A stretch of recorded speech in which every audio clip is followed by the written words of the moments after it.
Hello students, welcome to chemical science.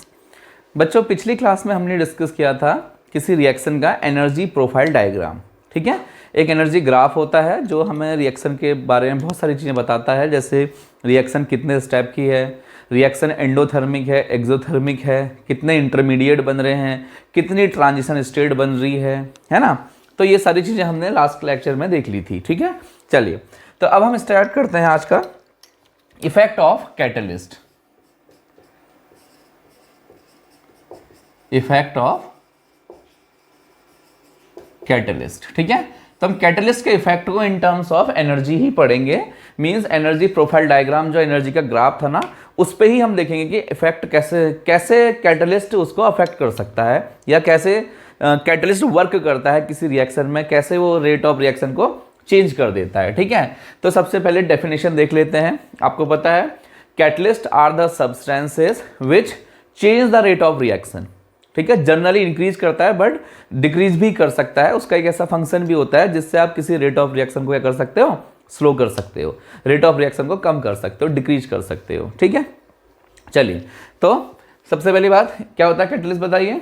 Catalyst are the substances which change the rate of reaction which may be increases और decreases. ठीक है, तो इसका ऐसा करते हैं, पहले डेफिनेशन देख लेते हैं और उसके बाद हम लोग इसको फिर एक्सप्लेन करेंगे in terms of energy.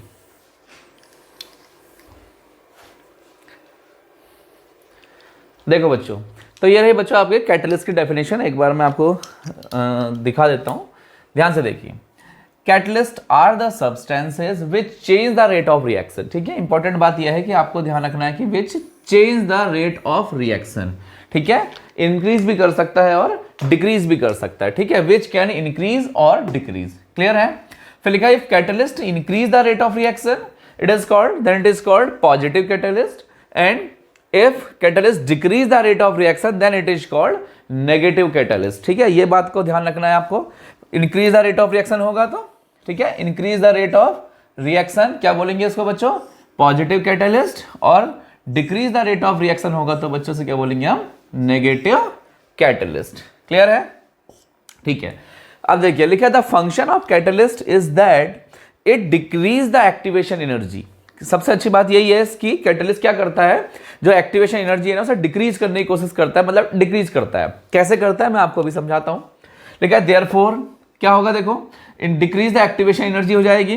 Therefore more number of reactant molecule cross the energy barrier at the same time catalyst provides the alternate path with low energy barrier.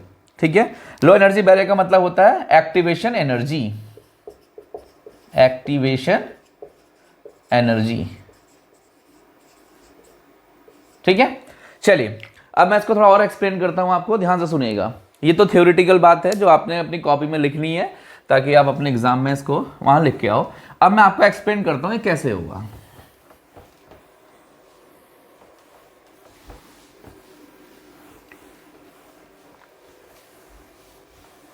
देखिए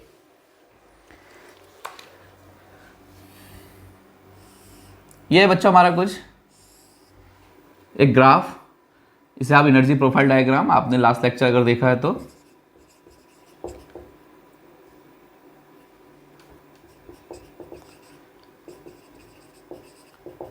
ये क्या है, रिएक्शन कोऑर्डिनेट है इस एक्सिस में, और यहां क्या है, एनर्जी है बच्चों। ठीक है, देखिए कोई रिएक्शन है सपोज, ठीक है, एक रिएक्शन ले रहे हैं।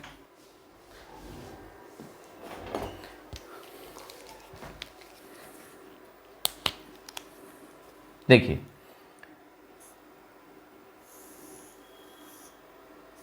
ये देखिए किसी रिएक्शन का आपको एनर्जी ग्राफ दे रखा है। ठीक है, आप इस रिएक्शन के बारे में क्या क्या बता सकते हैं, बताइए। क्या है ये, इसे बोलते हैं बच्चों आप क्या, टीएस, ट्रांजिशन स्टेट। ये क्या है बच्चों आपका रिएक्टेंट, और ये क्या है बच्चों प्रोडक्ट। ठीक है, रिएक्शन का नेचर एंडोथर्मिक है एक्सोथर्मिक है, बताइए, बोलो क्या दिखाई पड़ रहा है आपको। एनर्जी में प्रोडक्ट की एनर्जी कम है, रिएक्टेंट की एनर्जी ज्यादा है, मतलब रिएक्शन क्या हो रही है, हाई एनर्जी से लो एनर्जी की ओर जा रही है, मतलब बचा हुआ अमाउंट ऑफ एनर्जी क्या हो जाएगी, यहां से रिलीज हो जाएगी। तो ऐसी रिएक्शन जिसमें अमाउंट ऑफ एनर्जी रिलीज होती है उसे क्या बोलते हैं बच्चों हम लोग, एक्सोथर्मिक रिएक्शन। ठीक है, तो बच्चों ये रहा इसका एक्टिवेशन एनर्जी, यस, इसे हम बोलते हैं क्या, एक्टिवेशन एनर्जी, EA, ठीक है। इन टर्म्स ऑफ एनर्जी बात कर रहे हैं, कैटलिस्ट का फंक्शन देख रहे हैं। अब अगर बच्चों मैं इसमें डाल देता हूं कैटलिस्ट, ठीक है, मैं सेम रिएक्शन में कैटलिस्ट यूज कर लेता हूं, तो देखो क्या लिखा है, the function of catalyst is that it decrease the activation energy. Means ये जो फंक्शन है कैटलिस्ट का कुछ ऐसा है कि ये एक्टिवेशन एनर्जी को क्या कर देता है, कम कर देता है, डाउन कर देता है, ठीक है, डाउन कर देता है मतलब ये देखिए दिखाई पड़ रहा है क्या कर रहा है मैंने, देखो एक्टिवेशन एनर्जी को डाउन कर दिया है बच्चों, है ना। अब एक्टिवेशन एनर्जी आपकी ये रह गया, ये एक्टिवेशन एनर्जी, ठीक है। तो दो टाइप की एक्टिवेशन एनर्जी दिखाई पड़ रही है आपको। पहला वाला क्या है, एक्टिवेशन एनर्जी विदाउट कैटलिस्ट, ठीक है, और दूसरा वाला क्या है आपका, activation energy with catalyst, with catalyst. Clear है। तो क्या दिखाई पड़ रहा है, देखो आपको जब आपने कैटलिस्ट डाला तो रिएक्शन की एक्टिवेशन एनर्जी डाउन आ गई। एक्टिवेशन एनर्जी का मतलब क्या होता है, ध्यान से सुनने एक बार और, ठीक है। देखो अगर मैं इसकी बात नहीं करता हूं, मतलब कैटलिस्ट की बात नहीं करता हूं, सिंपल रिएक्शन की बात करता हूं, तो ध्यान से देखिए क्या हो रहा है, आपका एनर्जी बैरियर दिखाई पड़ रहा है ना, यहां से लेकर के TS जहां तक लिखा है, ट्रांजिशन स्टेट जहां तक बननी है, इस एनर्जी के गैप को ही हम तो क्या बोलते हैं, एक्टिवेशन एनर्जी। ध्यान से सुनिए, जब किसी रिएक्टेंट मॉलिक्यूल को प्रोडक्ट में कन्वर्ट होना होता है ना, तो वो डायरेक्टली ऐसे नहीं जाता। आपको पता है ना, किसी भी रिएक्शन का जो पहला स्टेप होता है वो क्या होता है, बॉन्ड्स की ब्रेकिंग। सिंपल सी बात है, जब रिएक्टेंट के पुराने बॉन्ड्स ब्रेक होंगे, टूटेंगे, तभी जाके तो नए बॉन्ड बनेंगे, और जब पुराने बॉन्ड तभी टूटेंगे जब सिस्टम को क्या मिलेगी, एनर्जी। भाई बॉन्ड तोड़ने के लिए क्या चाहिए होती है, एनर्जी। तो एनर्जी कहां से आती है, इफेक्टिव कोलिजन्स होते हैं उनके बीच में। ये सारी बातें मैं आपको पहले लेक्चर्स में डिस्कस कर चुका हूं, ठीक है। तो सबसे इंपॉर्टेंट बात, सबसे पहले क्या चाहिए, रिएक्टेंट मॉलिक्यूल्स को इफेक्टिव कोलिजन्स करनी है, जिससे कि उनको एनर्जी मिलेगी और उस एनर्जी से बॉन्ड ब्रेक होंगे, और तभी जाके क्या होगा, नए बॉन्ड फॉर्म होंगे और रिएक्शन में प्रोडक्ट का फॉर्मेशन होगा। तो देखो, तो पहला स्टेप क्या है, एंडोथर्मिक है ना, एनर्जी चाहिए।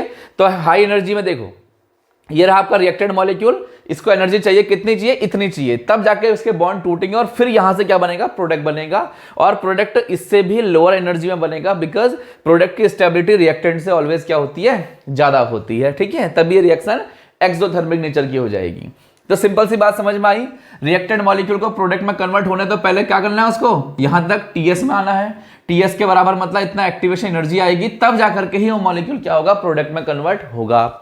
लेट अस सपोज मेरे पास मॉलिक्यूल्स हैं, उनकी आपस में कोलिजन्स हुई, लेकिन इतनी एनर्जी प्रोवाइड नहीं हुई, इतनी एनर्जी प्रोड्यूस नहीं हो पाई जिससे कि वो कहां पहुंच जाए, TS में पहुंच जाए, मतलब एनर्जी थोड़ा सा डाउन रह गई, है ना। अब इसमें क्या होगा, ध्यान से देखो, हमारे पास जितने भी मॉलिक्यूल हैं, उन मॉलिक्यूल्स में से जिस मॉलिक्यूल की एनर्जी यहां होगी वही प्रोडक्ट का फॉर्मेशन करेगा, और जिस मॉलिक्यूल की एनर्जी थोड़ा सा भी डाउन होगी ना, थोड़ा सा भी डाउन होगी, मतलब TS से थोड़ा सा नीचे रह गया, तो वो रिएक्शन, वो प्रोडक्ट का फॉर्मेशन नहीं करेगा। सिंपल सा बात है, ठीक है। सपोज मैंने अभी क्या करा, कुछ मॉलिक्यूल्स थे मेरे जिनके पास TS के बराबर एनर्जी थी, एक्टिवेशन एनर्जी थी, और वो क्या कर रहे थे, यहां से यहां जा रहे थे, है ना। अब प्रॉब्लम क्या हुई, मैंने क्या करा, अब जो मॉलिक्यूल्स के पास इतनी एनर्जी नहीं थी, उससे थोड़ा सा भी कम थी, वो भी TS को पार नहीं कर पाए, क्रॉस नहीं कर पाए एनर्जी बैरियर को, और वापस कहां चले गए, रिएक्टेंट, मतलब प्रोडक्ट का फॉर्मेशन वो नहीं कर पाए, है ना। अब मैंने इसमें जैसे ही कैटलिस्ट डाला, तो कैटलिस्ट का फंक्शन क्या है, डिक्रीज द एक्टिवेशन एनर्जी। देखो एक्टिवेशन एनर्जी का जो ग्राफ है बच्चों, वो मैंने क्या कर दिया, डाउन कर दिया। किसकी वजह से कर दिया, कैटलिस्ट। देखो एक्टिवेशन एनर्जी विद कैटलिस्ट, है ना, डाउन है ना, देखिए रेड पेन से दिखा रखा है मैंने। अब क्या होगा, ध्यान से सुनिएगा, अभी तक तो वो मॉलिक्यूल जा रहे थे जिनके पास यहां तक की एनर्जी थी, है ना, उससे थोड़ा सा भी जो नीचे वाले थे वो नहीं जा पा रहे थे। बट अब मैंने जैसे एनर्जी डाउन किया, तो क्या हुआ, वो मॉलिक्यूल जो पहले रिएक्शन कर रहे थे वो तो जाएंगे ही जाएंगे, क्योंकि उसकी एनर्जी बहुत ज्यादा है। इसके अलावा जो बीच के जो मॉलिक्यूल्स हैं ना, जिनके पास इतनी एनर्जी नहीं थी, कम थी, वो भी क्या हो जाएंगे, उस पार निकल जाएंगे। सही बात है क्या। अब एट द सेम टाइम्स क्या होंगे, ज्यादा नंबर ऑफ मॉलिक्यूल्स क्या करेंगे, इस एनर्जी बैरियर को क्रॉस कर पाएंगे और कहां कन्वर्ट हो जाएंगे, प्रोडक्ट में। क्लियर है। देखो इसको समझने के लिए मैं एग्जांपल दे रहा हूं सिंपल सा, ठीक है।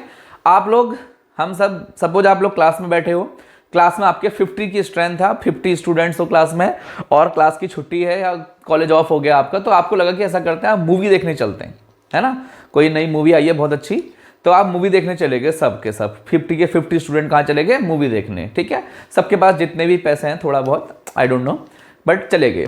तो वहाँ जाके हमें पता चला कि भाई ऐसा है, जो मूवी है उसके टिकट है वो कितना है, 500 रुपीज़ पर स्टूडेंट, मतलब पर स्टूडेंट ही कह लो, आप लोग स्टूडेंट हो तो आपके लिए वही सही है, ठीक है, ठीक है, एक आदमी का टिकट, एक स्टूडेंट का टिकट कितना पड़ रहा है, 500 रुपीज़ पड़ रहा है, यस।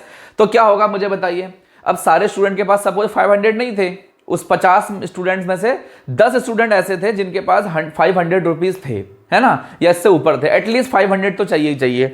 तो क्या होगा, अब 50 में से वो 10 स्टूडेंट तो इस एनर्जी बैरियर को क्रॉस करके प्रोडक्ट में कन्वर्ट हो गए, मतलब मूवी देखने चले गए, और बाकी जिनके पास 50 के बदले 500 से कितने थे, 490 थे, क्रॉस कौन होने वाले हैं, 500 रुपीज़ वाले क्रॉस होने वाले हैं। इसके अलावा चाहे आपके पास 499 हो जाए, चाहे आपके पास 498 हो जाए, 490 हो जाए, 460 हो जाए, 480 हो जाए, 300 हो जाए, 200, जितने भी हैं, सिंपल सा बात यह है कि वो लोग अब इस एनर्जी बैरियर को क्रॉस नहीं कर सकते, चाहे उनके पास एक भी रुपया कम है, 500 नहीं है, तो वो एनर्जी बैरियर क्रॉस नहीं कर पाएंगे और वो मूवी देखने नहीं जा पाएंगे। सिंपल सी बात है। तो ये तो हो गया विदाउट कैटलिस्ट, सीधा 500 रुपये हैं तो जाओ, नहीं है तो वापस आ जाओ, है ना।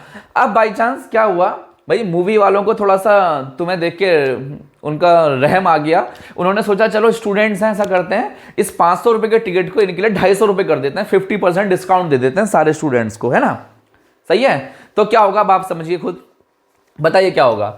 अब जैसे उन्होंने क्या करा, इस 500 रुपीज़ को डाउन करके 250 रुपीज़ कर दिया, कितना कर दिया है, 250। अब क्या होगा बताओ, जो 500 वाले थे वो तो जाएंगे जाएंगे, अंडरस्टूड है, ऑब्वियसली जाएंगे जाएंगे, इसके अलावा 499 भी जाएंगे, 498, 490, 450, 480, 450, 350, इवन जितने 250 तक, जितने रुपए 250 से लेकर के 500 वाले जितनी रेंज है ना बच्चों, वो सब क्या हो जाएंगे, अब मूवी देखने जा सकते हैं, क्योंकि अब हमने उस एनर्जी बैरियर को कम करके 250 में ला दिया, कहां से, 500 से 250 कर दिया है ना। अब आप मुझे बताइए एट द सेम टाइम अब क्या होगा, ज्यादा स्टूडेंट्स मूवी देखेंगे या कम देखेंगे पहले से, कहोगे सर पहले के कंपेयर ज्यादा देखेंगे, अब पहले तो 10 ही देख पाते हैं, हो सकता है 30 देख लें, 30 स्टूडेंट्स के पास 250 रुपए से 500 रुपए के बीच में थे, तो 250 रुपए वाले तक 40 बच्चे हैं, सब 40 स्टूडेंट्स हैं, तो वो सारे के सारे अब मूवी देख सकते हैं, बच्चे रिमेनिंग 10 अब वो नहीं देख पाएंगे। तो क्या होगा, एट द सेम टाइम ज्यादा नंबर ऑफ स्टूडेंट्स मूवी देखने गए। सेम कहानी यहां पर है, पहले वही एनर्जी बैरियर क्रॉस कर पा रहे थे मॉलिक्यूल जिनकी एनर्जी कितनी थी, इतनी थी, मतलब एक्टिवेशन एनर्जी के बराबर थी, मतलब इतना लार्ज एनर्जी गैप था। अगर आपने इस एनर्जी गैप को डाउन करके नीचे ला दिया, अब क्या होगा बताओ, अब जो ये वाले स्टूडेंट्स है ना बच्चों, ये वाले स्टूडेंट्स, ये वाली जो रेंज है ना, ये भी क्या हो जाएगी, अब क्रॉस एनर्जी बैरियर को कर जाएगी, और ये सब कहां चले जाएंगे, एक ही साथ प्रोडक्ट में कन्वर्ट हो जाएंगे। अब आप मुझे खुद बताइए, पहले at the same time come number of molecule product में कन्वर्ट हो रहे थे, अब एट द सेम टाइम ज्यादा से ज्यादा नंबर ऑफ मॉलिक्यूल्स क्या हो रहे हैं, प्रोडक्ट में कन्वर्ट हो रहे हैं। तो रेट ऑफ रिएक्शन बढ़ गया घट गया, बताइए क्या हुआ, रेट ऑफ रिएक्शन जनरली बढ़ गया है, क्योंकि अब ज्यादा नंबर ऑफ मॉलिक्यूल एक साथ ही कहां चले गए हैं, प्रोडक्ट के पास चले गए, ज्यादा से ज्यादा मॉलिक्यूल्स रिएक्टेंट के प्रोडक्ट में कन्वर्ट हो पा रहे हैं।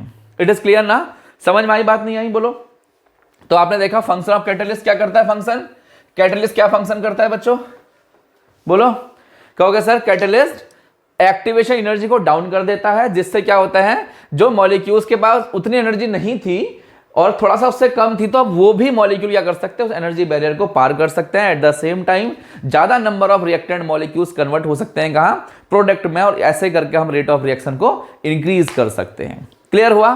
तो ऐसा क्वेश्चन बच्चों पहले भी पेपर में कभी आया है कि फंक्शन ऑफ कैटलिस्ट को आप एनर्जी प्रोफाइल डायग्राम के टर्म्स में दिखाइए। इट इज क्लियर ना, देख लीजिए प्लीज, अच्छे से नोट कर लीजिए और इस डायग्राम को ड्रॉ कर लीजिए, ये सबसे इंपॉर्टेंट है, आपको बताएगा कि कैटलिस्ट वाला कौन सा है, ये कैटलिस्ट वाला है और ऊपर वाला विदाउट कैटलिस्ट है, ठीक है। तो अभी तक तो सिर्फ ये कैटलिस्ट, यहां वाले जो मॉलिक्यूल्स थे यही पार कर रहे थे, लेकिन आपने कैटलिस्ट डालते ही एनर्जी बैरियर क्या हो गया, नीचे आ गया। वो 500 रुपए का जो टिकट था 50% डिस्काउंट के बाद क्या हो गया, 250 हो गया। अब ज्यादा से ज्यादा number of molecule at the same time क्या होंगे, रिएक्टेंट के प्रोडक्ट में कन्वर्ट हो जाएंगे। क्लियर है ना, बोलो किसी को कोई डाउट तो नहीं है इसमें? जिसको जो भी डाउट होता है बच्चों वो टाइम मेंशन कर दे कि सर यहाँ पर वीडियो समझ में नहीं आई 5:05 में, और मैं वहाँ से उसको देख के आपका डाउट का रिप्लाई कमेंट्स में कर दूंगा। इट इज क्लियर ना? चलिए अब नेक्स्ट लेक्चर में मिलते हैं बच्चों कुछ और नए टॉपिक, इंटरेस्टिंग टॉपिक्स के साथ। तब तक